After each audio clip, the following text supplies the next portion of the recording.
भारतीय बाजारों के लिए खासतौर से डोमेस्टिक फ्रंट पर एक तो वोटों की गिनती की शुरुआत होती हुई दिखाई देगी, तो वहां से जो भी क्यूज आएंगे उस पर मार्केट रिएक्ट करता हुआ दिखाई देगा।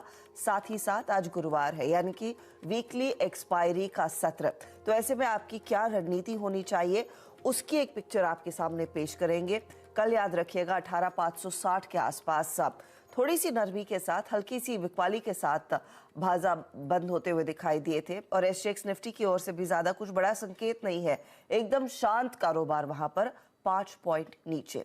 तो ग्लोबल पिक्चर कैसी उभर कर आ रही है वो पहले आपकी स्क्रीन पर रखते हैं, क्योंकि कल अमेरिकी बाजारों में शुरुआत थोड़ी सी फीकी रही और कुल मिलाकर सत्र में भी एकदम सपाट ही क्लोज देखने को मिला। तो वहां से क्या कुछ निकल कर आ रहा है, याद रखिएगा अगले हफ्ते फेडरल रिजर्व की दरअसल बैठक है और रेट हाइक आता हुआ दिखाई देगा। अब मार्केट को इस समय क्या डर है वो एक फैक्टर है जिस पर बाजार रिएक्ट करेगा। साथ ही साथ कमोडिटी एक्शन भी आपकी स्क्रीन पर लेकर आएंगे, क्योंकि $80 के नीचे इनफैक्ट ब्रेंट लगातार ट्रेड कर रहा है।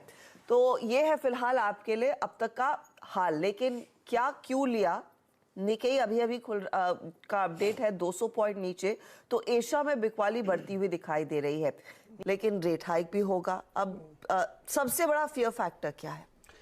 सबसे बड़ा फियर फैक्टर रेट हाइक का है, क्योंकि रिसेशन के डर की वजह से लोगों को ऐसा लगता है कि एक तो रिसेशन का डर हो रहा है, ऊपर से फेड मान नहीं रहा वो हाइक करेगा ही। अब इसको नंबर्स के जरिए समझते हैं। देखिए कल S&P 500 जो है 5वां दिन लगातार था जब वो कमज़ोर बंद हुआ और 100 डेमा के बिल्कुल करीब वो है। तो ये एक उसके लिए एक पिवट पॉइंट हो सकता है यहाँ पे। तो डर यही है कि अगर ऐसे रेट बढ़ते रहे और ऑलरेडी रिसेशन के फियर्स हैं तो ये चिंता और गहरा जाएगी। इसमें एक बड़ा फैक्टर ये था कि कल जो बॉन्ड यील्ड है उसमें एक इन्वर्जन देखने को मिला। 10 साल 30 साल या कहीं पे भी आप देखें तो ये एक बहुत ऐसी चिंता की बात है कि जब बॉन्ड यील्ड में ऐसे इन्वर्जन होता है तो वो ज़्यादा पुख्ता संकेत मिलते हैं कि आपका मार्केट रिसेशन की तरफ जा रहा है।